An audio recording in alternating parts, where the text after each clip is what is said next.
Are there any questions?"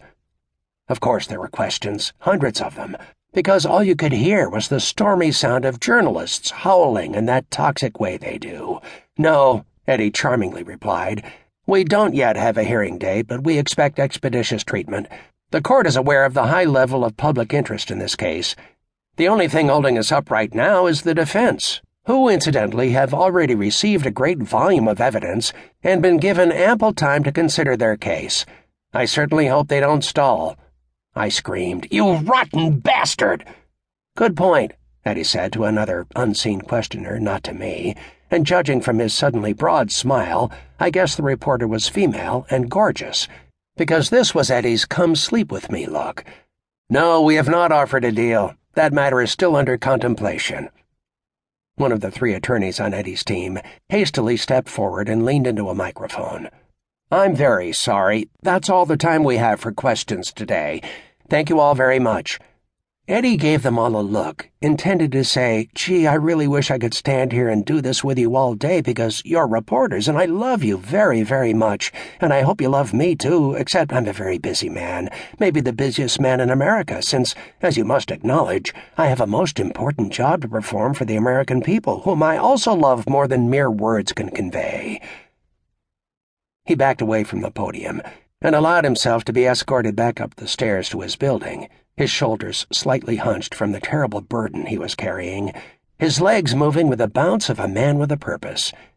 It was a scene straight from Masterpiece Theater. Katrina was still on the phone, and I heard her say, "Well, what an asshole.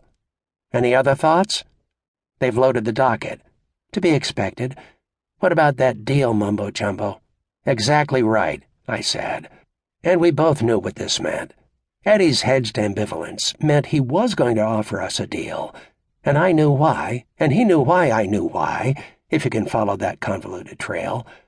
Since the CIA was desperate to know everything Morrison supposedly gave away, and as blackmailing had been tried and failed, a deal was their only resort. The moment Harold Johnson got off the phone with me, he must have called Eddie and twisted his arm right out of the socket. And, Eddie being Eddie, he therefore chose to air the full slate of charges in a public forum, trying to harden his eventual negotiating position. The way the protocols work, when the only folks who know the full panoply of charges are the prosecution and defense teams, backroom deals are made in a painless vacuum. The prosecutor can trade away charges and reductions, and nobody is the wiser. But once the public knows, the prosecutor's hamstrung. The public has visibility into the hand he was dealt, and if the defense walks off with too big a pot, they get pissed. Thus Eddie was putting us on notice. He had deliberately given away his free hand, a slick way of pressuring us not to ask for too much. So this was another of those good news, bad news things, the good part being that Eddie had still lost a lot of leverage. We now knew that the CIA wanted him to get a deal, and that's a pretty big gun to have stuck at the back of his head.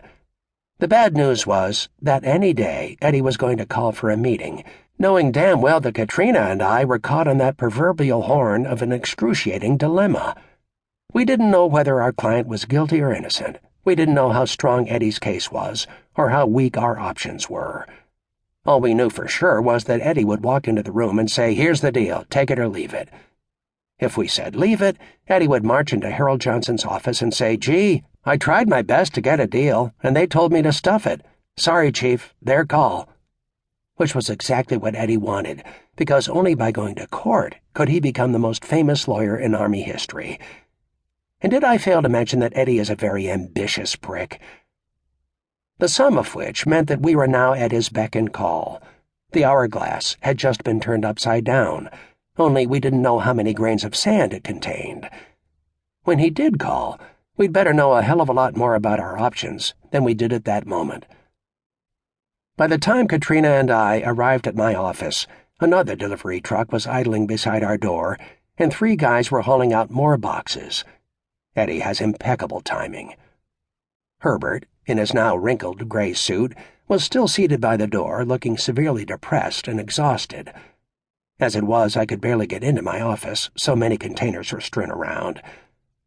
Katrina was holding 2 large cups of Starbucks and 2 slices of crumb cake.